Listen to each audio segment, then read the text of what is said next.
Remaining ones that I had, so we're going to go to the pub because I'm bloody freezing.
We're talking with Neil Sanders, who is a researcher of mind control.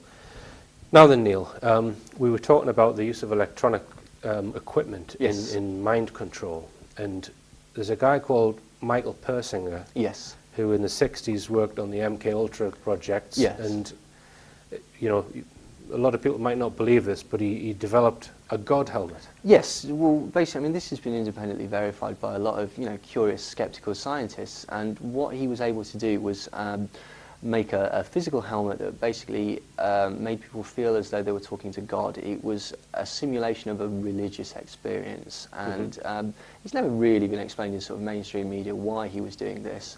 Obviously, the applications through mind control are quite strong. If you've got God telling you what to do, it's fairly difficult to disagree with him.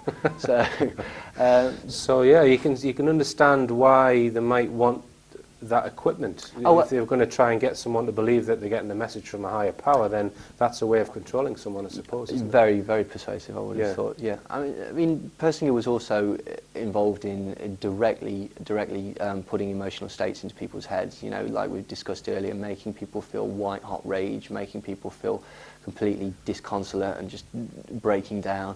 And he could do this. The God helmet was actually physically put on somebody. These other techniques could be used at distance. At distance? Yeah, and I believe they used electronic or microwave type energies. And so, are there any people who've actually reported being experimented on with this God helmet? I mean, what do they say? Do they feel anything? Do they actually...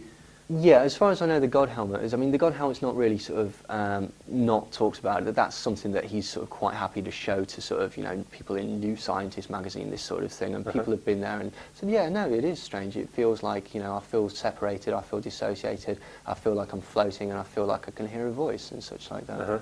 But yeah, lots of, But you would say that other than the God helmet, they've got technology which is way in advance of that, and far more sophisticated, perhaps. Yeah, I think the God helmet really is more of a sideshow. It's just a way of saying, look, this is what we've actually been doing all this time. We're trying to prove that religious experiences are psychological processes or something like that, and it's not really, is it? It's used for sort of exploiting these religious experiences.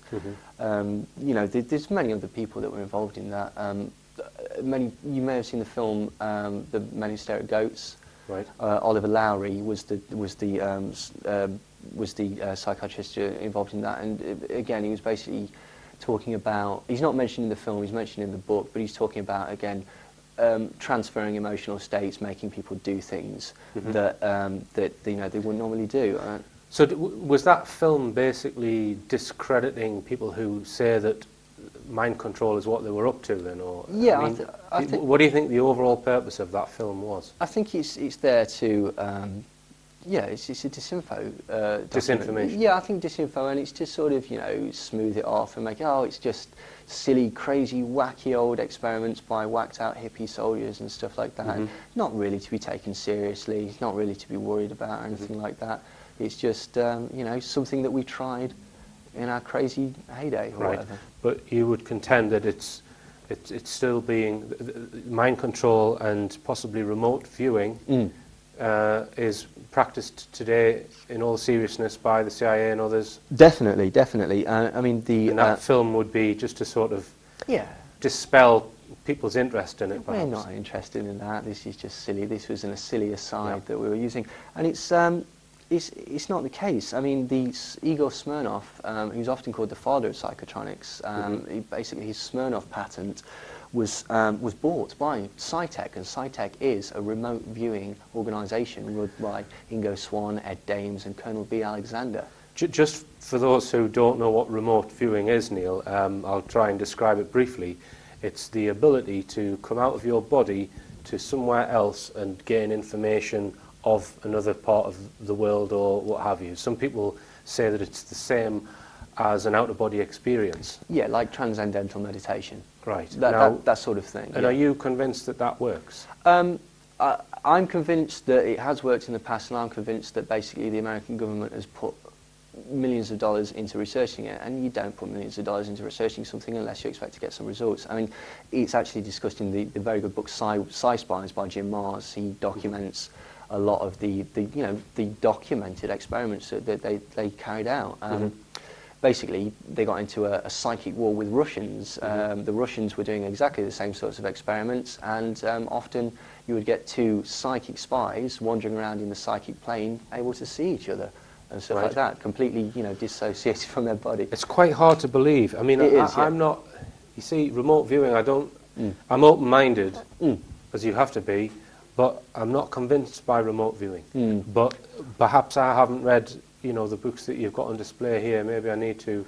I mean, but you seem convinced that remote viewing works. Then. Well, it doesn't seem that dissimilar to me from, as I say, transcendental meditation, which can be practiced, and also things like near-death experiences, and like you were saying, out-of-body experiences. I know people that have had out-of-body experiences, and these can be made to happen. So there's definitely something into it. Otherwise, they wouldn't continue. The organisation SciTech wouldn't exist anymore, and it does. Yes, and Colonel John Alexander, who was involved, I believe I heard him on a radio station say that he thought Men Who Stare at Goats was 95% hokum. Well, it probably is, but that 5% is the bit that you've got to look at. It's the 5%, which is there's truth in that. Yeah, and I think that's the thing about John B. Alexander is that it shows that these aren't just scientific experimentations. They have got military applications. The military are very, very interested in these things, and they continue to fund them and they continue to research them. And you've got to question, why would they be doing this unless there was some sort of tangible result? And more recently, the chap called Michael Aquino, tell us about him, because he's heavily involved in the NSA, the National Security Agency. Well, Michael Aquino, a lot of people may know him as the leader of the Temple of Set, which was, a satanic offset. SET. Set, the Egyptian god of the dead. Basically, it's an offshoot from the Church of Satan, started in San Francisco by Xander LaVey. It is a satanic cult. It is, he is the leader of it. He's also a military general. He's the highest ranked military officer in the NSA. And he's still serving now? Oh, yeah. Right, yeah. And he's also the head of the Church of...